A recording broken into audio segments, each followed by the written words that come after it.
If your JBL E65 BTNC headphones are looking worn out, don't think about buying a new pair. This is a very easy fix. These old damaged earpad cushions can be replaced. Just buy a new replacement set, and you can find the link in the video description. Next, grab a flat tool. A butter knife works well, though vegans might need to find a different tool. Insert the tool between the pad base and the headphone housing. Then push the pad away. It is held in place by several plastic hooks. Here you can see the difference.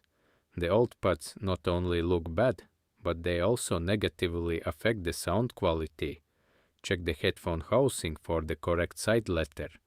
Take the matching pad, center it on the pins, and then simply press pad down on a few spots. The pad will lock into place with a few clicking sounds.